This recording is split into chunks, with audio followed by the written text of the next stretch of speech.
Oke. Ya, assalamualaikum warahmatullahi wabarakatuh. Balik lagi bersama gua Imam Motovlog ya bro ya. Jadi di video kali ini gue mau sharing tentang keluh kesah penyakit-penyakit yang ada di CBR Old Thailand Karbu ini. Jadi apa aja yang jadi sering kendala nih buat owner-owner yang punya motor ini. Mungkin banyak ditemuin ya kan di motor-motor teman-teman. Oke, langsung aja simak videonya sampai tuntas, jangan di skip-skip. Jangan lupa like, komen, dan subscribe.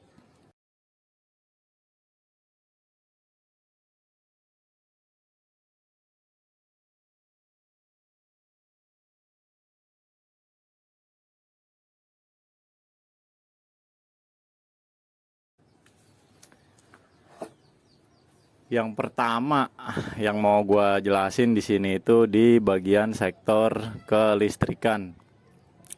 Itu pokoknya jadi penyakit utamanya motor ini nih. Jadi sering gua temuin dan bahkan itu terjadi juga di motor gua beberapa tahun yang lalu. Jadi akinya ini nggak ngisi nih. Yang paling pertama tuh akinya nggak ngisi. Dan progres yang paling pertama gue lakuin itu adalah ngecek spool. Ngecek spool yang nggak ada masalah. Lalu gue cek juga bagian kiprok. Dan ternyata kiproknya ini udah trouble. Kiproknya ini udah nggak ada jalur listriknya. Jadi gue putusin buat ganti kiprok nih. Nah begitu gue sampai di bengkel, mekanik gua nyaranin kalau buat dibikin full wave. Jadi bikin full wave-nya itu total biayanya nggak terlalu mahal. Jadi gua putusin buat dibikin full wave. Jadi motor gua sekarang ini kelistrikannya udah full wave. Spoolnya gulungan ulang dan jalur kiproknya itu udah ganti pakai kiprok NMAX Old. Oke, bagian kelistrikan itu sih yang paling utama itu ya. Jadi di bagian spoolnya gulungan ulang. Sama di bagian kiproknya gua ganti sama kiprok NMAX Old 2016 kalau nggak salah, NMAX Old 2016. Dan alhamdulillah sampai sekarang starter tinggal toel. Klakson semuanya hidup. Bisa dicek. Nah. Oke. Oke, lanjut lagi ke bagian sektor yang teman-teman bilang ini motor partnya mahal, bagian mesin. Oke, jadi bagian mesin gua jelasin dulu. Jadi tipikal mesinnya ini overbore DOAC 1 silinder dan dia menggunakan blok dengan kode KPP sama blok headnya juga KPP. Nah untuk bagian mesin ini, sektor mesin, gua kasih tahu nih bocoran. Jadi nggak terlalu mahal harganya. Teman-teman bisa ganti pakai part aftermarketnya, yaitu pakai blok CB 150 old atau blok dengan kode K15. Dan itu PNP ya ke motor ini. Nggak ada perubahan sedikit pun. Cuma di bagian bloknya dia ada namanya itu sensor termostat. Kalau termostatnya motor ini, CBR Old ini, termostatnya itu ada di bagian block head. Nah, kalau yang K15 nyambungnya itu ke radiator. Jadi tinggal ditutup aja pakai baut. Sepele kok itu, nggak terlalu signifikan bikin masalah. Untuk headnya juga sama. Headnya bisa pakai head K15. Full PNP, nggak ada perubahan sama sekali. Untuk bagian crankcase, rasio segala macam, krek as semuanya juga sama. Cuma dia yang ngebedain itu di bagian sektor pengapian. Kalau yang K15 itu dia pengapiannya udah injeksi, kalau ini masih pakai karburator. Tapi untuk diaplikasikan di motor ini, K15 itu bisa full PNP. Lanjut lagi ke bagian sektor kaki-kaki ya. Kaki-kaki ini gua udah upgrade semuanya dari depan sampai belakang. Jadi kayak di bagian ban gua ganti ban depan pakai FDR MP27 ukuran 90/80, dan yang bagian belakang pakai Fasti Pro ukuran 110/70. Untuk velg masih pakai standar karena velg standarnya ini sangat amat proporsional, dengan ukuran belakang itu 250 dan depan itu 185. Untuk kaki-kaki pengeremannya, disc brake depannya ini gua pakai HRC.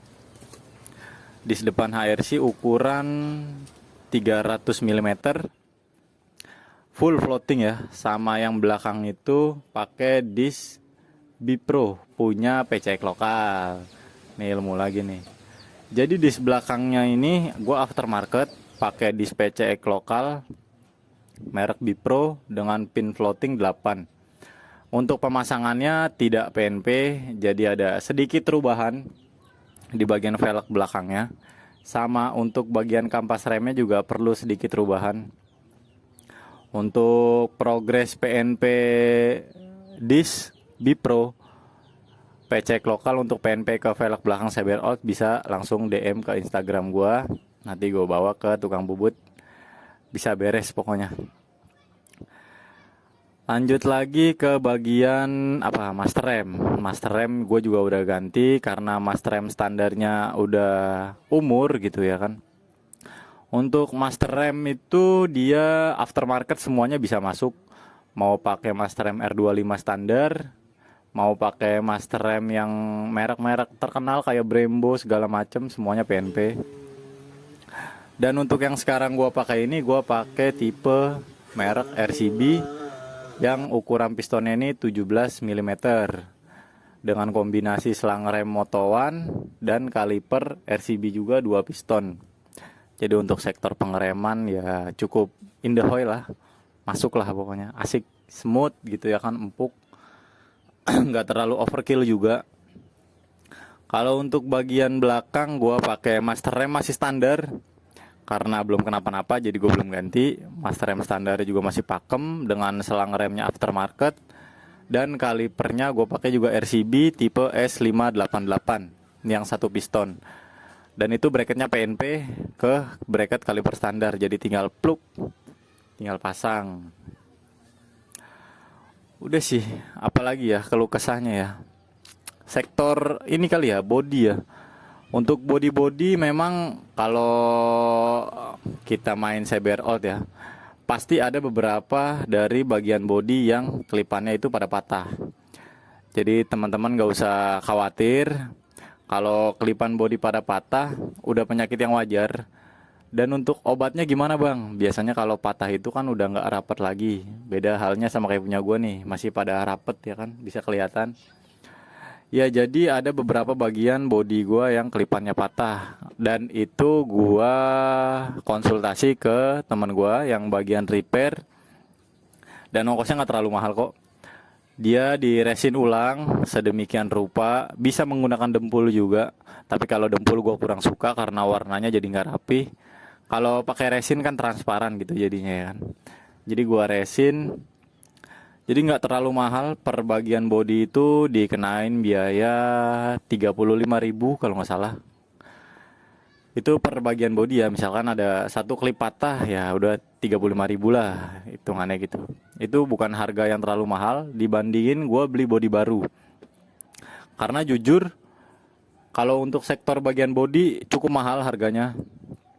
Kemarin gue iseng lihat postingan itu bagian middle itu kiri kanan dengan kelipan utuh dijual dengan harga 850.000 tuh.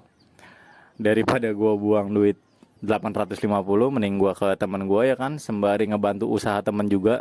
35.000 satu kelipan beres. Udah, itu aja kali ya kalau untuk keluh kesahnya. Kurang lebihnya ya mungkin kayak footstep, kaki-kaki itu sesuai dengan kenyamanan kalian aja. Kalau gua pribadi gua udah pakai Bipro dengan bracket custom atau racer custom, jadi gua sesuaiin dengan nyamannya gua. Dan untuk sok belakang gua pakai RCB punya Ninja RR tipe DB2 line. Jadi semua kliknya fungsi, bisa ribbon kompresi juga, semuanya pokoknya fungsi. Mau dibikin empuk bisa, mau dibikin keras bisa, mau dibikin ribbonnya cepet naiknya atau lama bisa semua pokoknya. Jadi ya fungsional lah. Oke, jadi buat teman-teman semua yang mau kepo lagi tentang motor CBR Out ini, atau pengen beli, atau pengen niat beli, boleh konsultasi ke Instagram gua atau komen di YouTube gua ini, bisa nanti gua jawab. Oke, sekian dulu kontennya. Thank you udah nonton video ini sampai habis tanpa di skip-skip. See you the next content. Billahi taufiq wal hidayah. Wassalamualaikum warahmatullahi wabarakatuh. Bye bye.